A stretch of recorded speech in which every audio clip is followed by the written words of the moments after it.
Selamat datang di channel YouTube saya lagi. Hari ini kita akan membahas kuis kemampuan materi prasyarat konsep dasar limit fungsi trigonometri. Ini sebagai prasyarat awal materi limit fungsi trigonometri yang akan kalian pelajari. Isinya berupa soal-soal tentang limit fungsi dan tentang trigonometri yang sudah kalian dapatkan di kelas 11. Oke, untuk soal pertama kita langsung saja. Perhatikan gambar grafik fungsi berikut. Ini nilai dari limit x mendekati 0 fx adalah limit ini dikasih grafik di sebelah kanan. Ketika kalian ditanya limit x mendekati 0 fx, itu artinya kalian ditanya berapakah nilai fx saat x mendekati 0 dari kiri, atau kita sebut limit kiri, dan berapakah nilai fx saat x mendekati 0 dari kanan. Kalau limit kirinya nanti sama dengan limit kanan, berarti limitnya ada. Kita coba praktek langsung ya. Pertama kita nyari limit kirinya. Limit x mendekati 0 dari kiri, 0 pangkat negatif. Fx itu berapa? Kita perhatikan gambar. Saat x mendekati 0 dari kiri, berapakah nilai fx-nya? Fx itu sama dengan y ya. Berapakah nilai fx-nya? Ternyata nilai fx-nya min 3. Min 3. Sekarang kita cari berapakah nilai limit x mendekati 0 dari kanan, fx-nya. Saat x mendekati 0 dari kanan, berapa nilai fx-nya? Grafiknya kena di titik apa gitu, kita lihat. Kita turunkan ini putus-putusnya karena grafiknya di bawah sampai kena grafik hijau ini. Menunjukkan angka y berapa di sini? Ternyata menunjukkan nilai min 3. Jadi limit x mendekati 0 dari kirinya min 3, limit x mendekati 0 dari kanan fx itu juga min 3. Karena jawabannya sama, itu artinya limit x mendekati 0 fx itu nilainya adalah min 3. Jadi jawabannya adalah min 3 karena ini sama. Kalau tidak sama, jawabannya tidak ada. Oke, kita lanjut ke soal berikutnya. Soal kedua ini. Sebenarnya soalnya grafiknya sama, cuman pertanyaannya berbeda sekarang. Perhatikan gambar grafik fungsi fx berikut ini. Nilai dari f3 adalah berapa sih nilai dari f3? Itu pertanyaannya. Beda ya, tadi kan ditanya limit, sekarang nggak ditanya limit. F3-nya berapa? F3 itu maksudnya berapakah nilai Y saat X-nya sama dengan 3 gitu. Berapakah nilai Y saat X-nya sama dengan 3? Kan X-nya 3 diminta. Berapa nilai Y-nya? Tarik putus-putus ke atas. Kenapa ke atas? Ya karena grafiknya di atas sekarang. Tadi ke bawah ya karena grafiknya di bawah. Nah, kan kena 2 titik. Bisa di sini, bisa di sini. Yang mana itu? Jawabannya adalah yang ini. Karena yang ini, yang putih ini maksudnya X sama dengan 3 tidak berada di sini. X sama dengan 3 tidak ada di sini. Itu simpelnya sih saya jelaskan. Tanda putih itu artinya grafiknya ini, grafik warna hijau ini adalah grafik fx untuk x kurang dari 3. Kalau x sama dengan 3-nya nggak ada di sini, adanya di sini. Jadi jawabannya adalah 2. Ya, ingat kalau ketemu soal seperti ini kamu dapat titik potongnya di 2 titik, cari yang tidak ada lingkaran putihnya. Ini ada lingkaran putih, ini nggak ada lingkaran putih. Yang nggak ada lingkaran putih jawabannya. Jadi nilai dari F3 adalah 2. Jawabannya 2. Oke, kita lanjut. Soal berikutnya, soal nomor 3. Diketahui gambar grafik fx berikut ini. Masih sama gambarnya. Nilai dari limit x mendekati 3 fx adalah, nah ini baru beda. Tadi kan ditanya f3, sekarang ditanya limit x mendekati 3 fx. Artinya berapakah nilai fx-nya saat x mendekati 3 dari kiri dan saat x mendekati 3 dari kanan. Kita coba cari.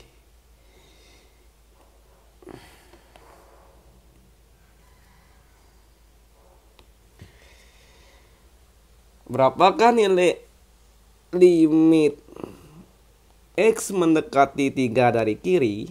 3 pangkat negatif fx-nya kita cari dulu. Lihat gambarnya. Saat X mendekati 3 dari kiri, berapa sih nilai fx-nya? Atau berapa sih nilai y-nya? Mendekati berapa?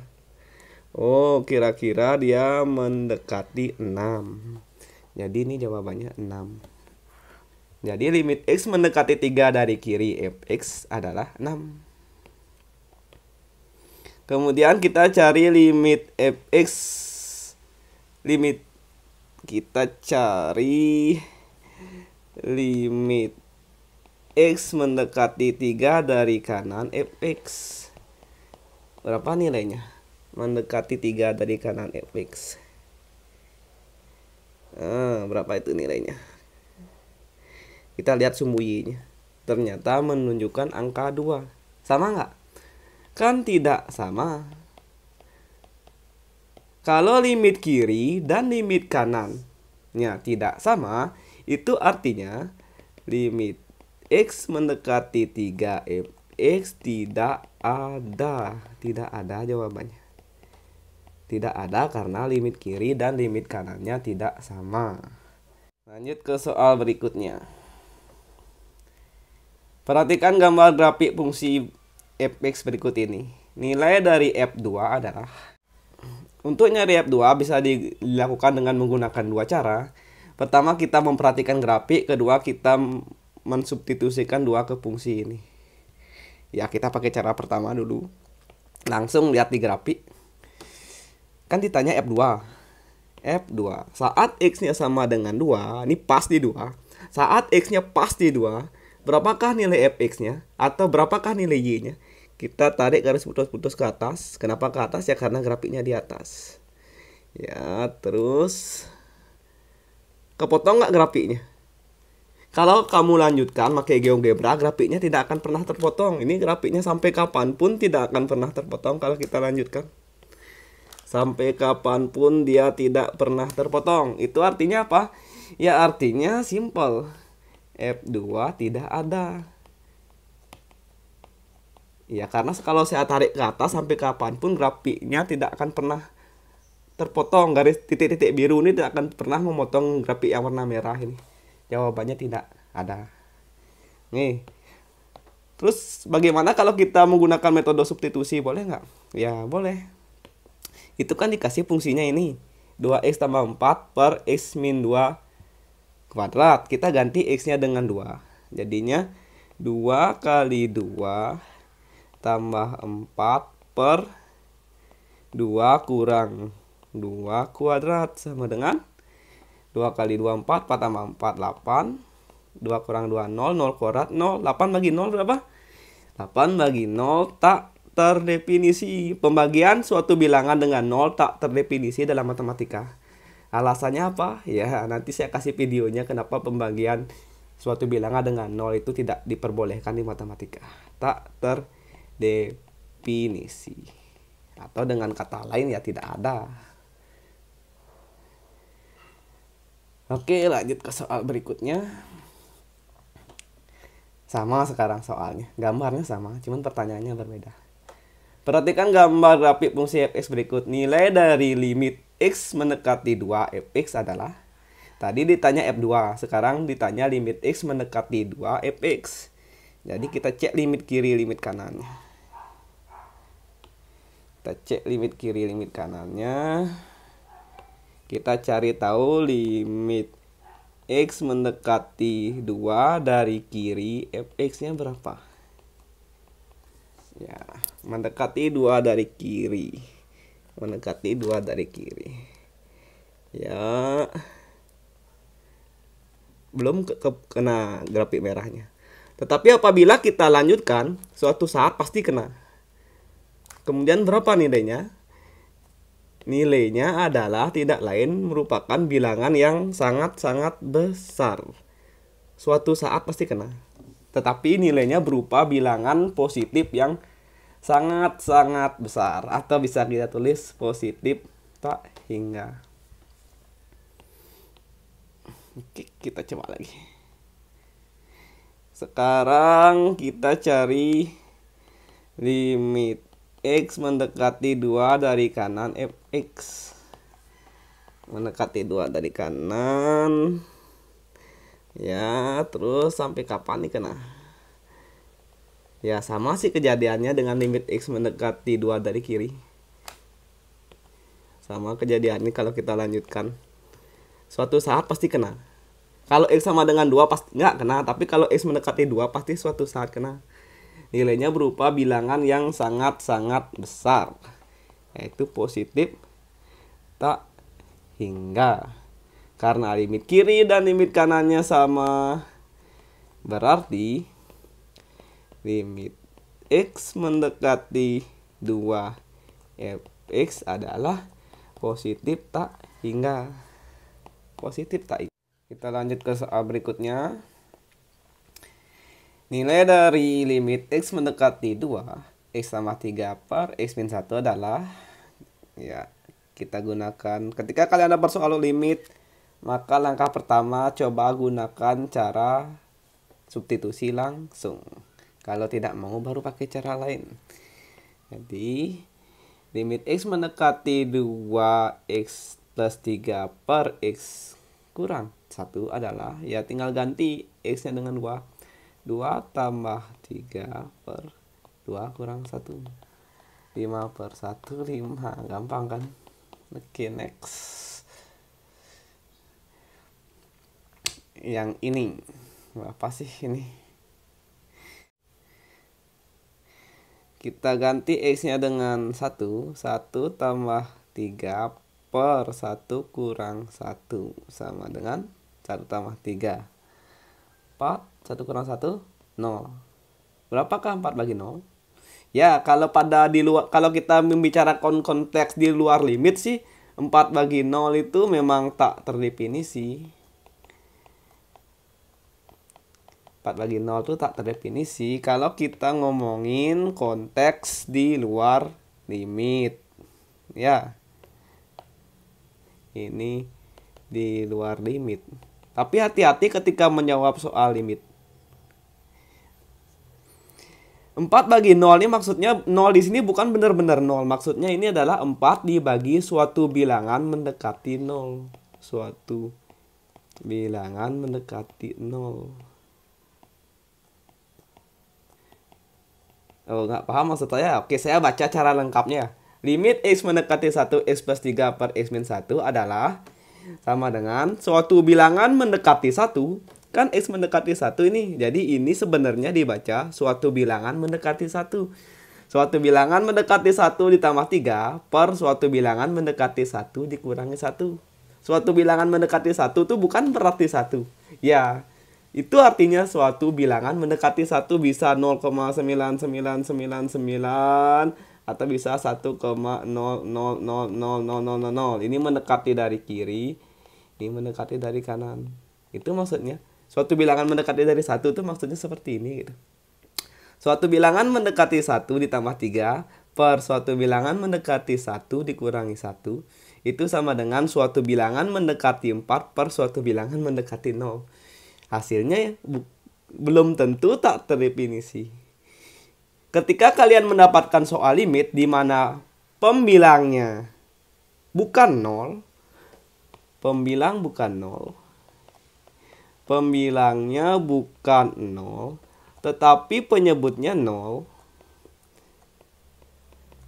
maka kalian perlu melakukan uji limit kiri dan uji limit kanan.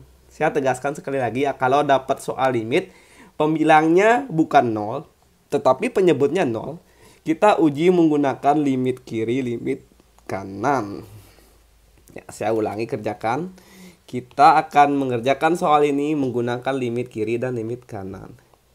Limit X mendekati 1 dari kiri, X tambah 3 per X kurang 1 sama dengan ganti X-nya dengan suatu bilangan mendekati 1 dari kiri. Sebut saja 0,999 dan seterusnya. Ditambah 3 per 0,999 9 dikurangi 1. Ya, sebut saja bilangan mendekati 1 dari kiri seperti ini.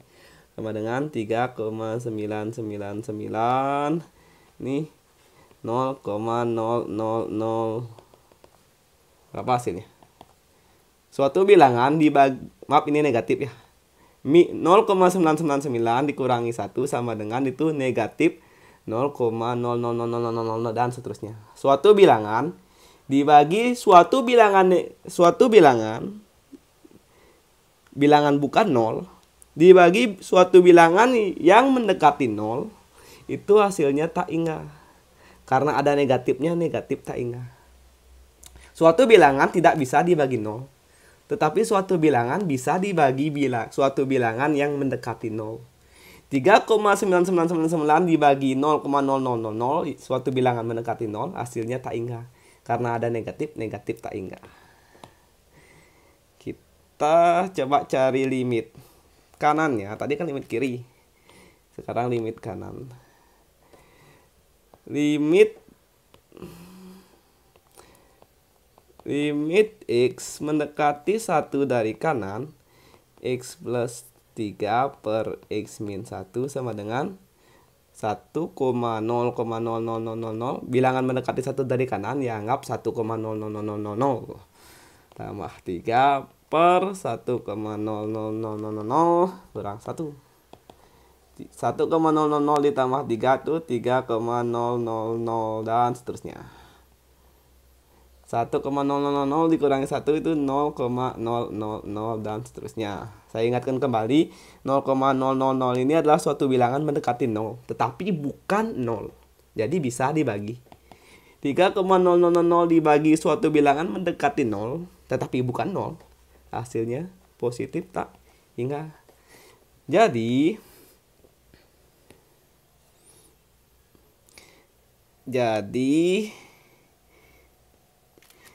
karena limit kirinya X mendekati 1 dari kiri, X plus 3 per X min 1 itu min tak ingat.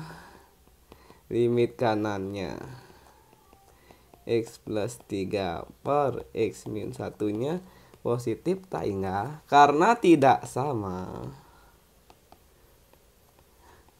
itu limitnya tidak ada.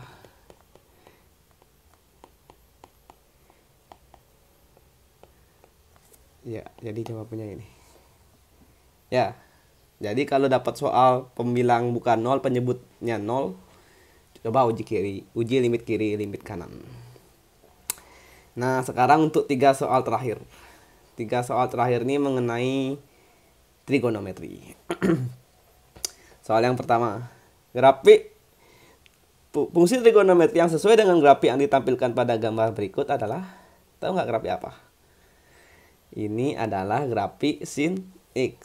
Ya, setidaknya kamu tahu gimana bentuk dasar grafik sin X, cara gambarnya. Grafik dasar fungsi f X sama dengan sin X itu adalah seperti ini. Kita buat koordinat kartesius dulu. Grafik fungsi sin X itu berawal dengan gunung, berakhir dengan lembah. Ini disebut gunung. Kita sebut saja gunung ya, biar gampang diingat saja gitu. Istilahnya biar gampang diingat saja. Lembah. Udah. Amplitudonya 1. Jadi paling tinggi 1, paling rendah min 1. Kenapa amplitudonya 1? Di sini tandanya. Kalau koefisiennya nggak ada kan artinya 1. Ini menunjukkan amplitudo. Artinya titik maksimum dan titik minimum tuh. Titik maksimum dan titik minimum itu disebut dengan amplitudo. Amplitudonya 1. Udah, sedangkan periodenya adalah 2pi. Di sini 2pi. Jarak satu gunung satu lembahnya 2pi. Jadi kalau satu gunungnya saja ya 2pi bagi 2pi. Oh, makanya lihat ini. Gambar ini. Lihat gambar ini. Oh, maaf. Saya ganti aja. Lihat gambar ini. Satu gunung, satu lembah, jaraknya 2pi. Makanya ini grafik sin X. Terus kalau grafik cos X gimana? Kalau grafik cos X itu gini karakteristiknya.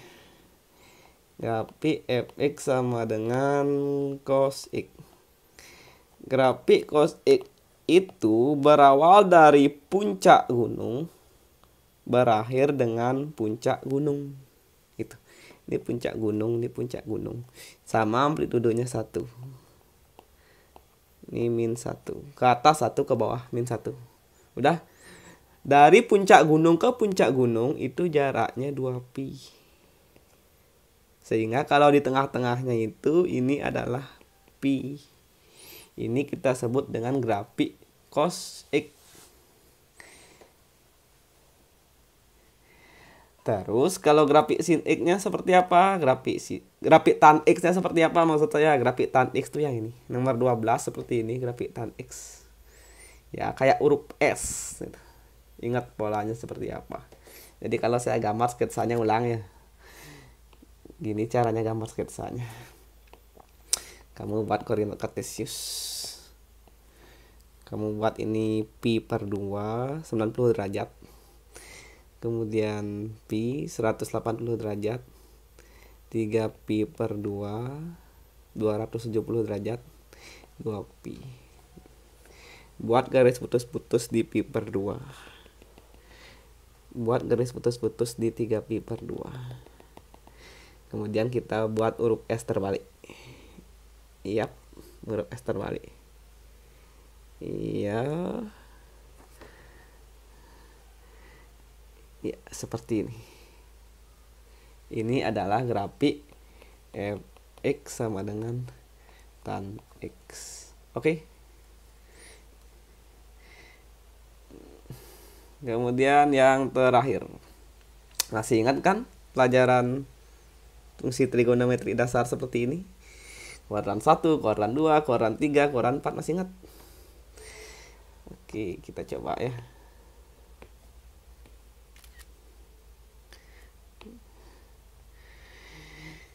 Sin 30 derajat.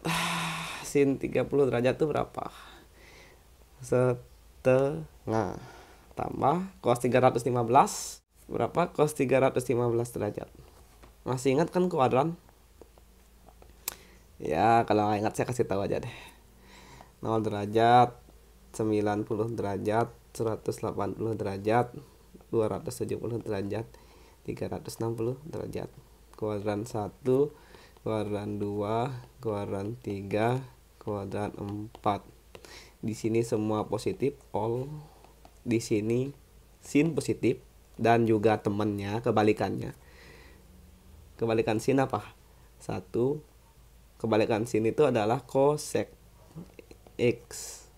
Atau cosec X itu dibaca 1 per sin X.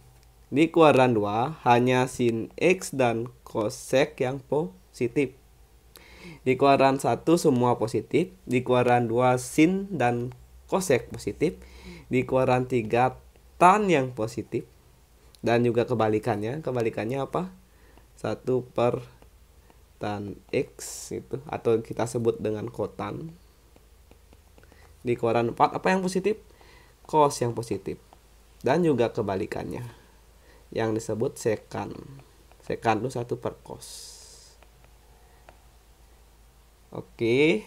Jadi kuadran 1 semua positif, kuadran 2 sin positif, kuadran 3 tan positif, kuadran 4 cos positif. Cara ngapalinnya adalah all sitaku. Ya, saya ulangi. Cara ngapalinnya adalah all sitaku. Semua positif. Di kuadran 2 sin positif, di kuadran 3 tan positif, di kuadran 4 cos positif. All sitaku. Udah ingat? 0 derajat, 90, 2, 180, 270, 360. Oke, kita kembali ke topik. Berapa cos 315? Cos 315 derajat sama dengan cos kuadran berapa? 315. 315 itu lebih besar dari 270, kurang dari 360. Berarti ini kuadran 4. Oke, kamu mau pakai 270 apa 360? Kuadran 4 kan dari 270 sampai 360. Kamu mau pakai yang mana? 270 apa 360? Misalkan saya pakai 360. Tulis 360 derajat kan dikurangkan. 360 derajat dikurang berapa supaya 315? Kan nggak mungkin saya taruh tambah. 360 derajat dikurangi 45. Kalau nggak ngerti 360 kurang 315, 45. Sudah? Sama dengan cos 360 ini ubah jadi kelipatan 90. 360 adalah 90 derajat dikali 4 dikurangi 45. Perhatikan cos di kuadran 4 positif atau negatif? Kan positif. Jadi kita tulis positif. Sudah, kita tulis positif. Kemudian 4 ini genap apa ganjil? Kalau genap, cosnya tetap cos, sinnya tetap sin, tannya tetap tan. Karena genap, cosnya tetap cos. Cos 45 derajat. Sama dengan setengah akar 2. Dah, jadi ini setengah akar 2. Kemudian kita nyari sin 135. Sin 135. 135 ini kuadran berapa? Kan kuadran 2. Lebih dari 90 kurang dari 180. Jadi kita tulis sin. Kamu mau pakai 90 apa 180? Misalkan saya mau pakai 90. Ditambah apa dikurang? Ya tentu saja ditambah, karena 90 lebih kecil dari 135. 90 tambah berapa 135? 45 derajat. Kemudian 90 ini ubah jadi kelipatan 90.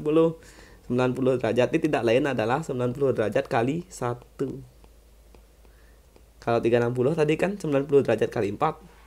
Kalau 90 ini adalah 90 derajat kali 1. Udah. Sin di kuadran 2 positif atau negatif? Sin di kuadran 2 positif. Jadi ini kita tulis positif. Kemudian ini ganjil apa genap? Karena ganjil, sin berubah jadi komplemennya yaitu cos. Masih ingat komplemen? Komplemen bahwa sin berubah jadi cos. Cos berubah jadi sin, dan tan berubah jadi kotan. Ini terjadi saat kelipatan ganjil. Terjadi saat kelipatan ganjil. Udah? Cos 45 derajat berapa? Setengah akar 2. Oke. Jadi kita rapikan ya, ulang aja ya. Oke. Jadi kita ketahui bahwa sin 30 itu setengah.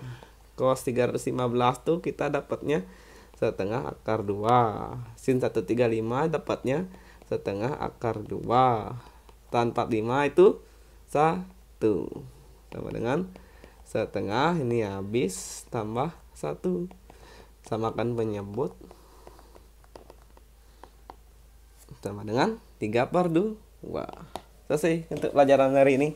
Saksikan video saya yang lain di channel ini. Terima kasih.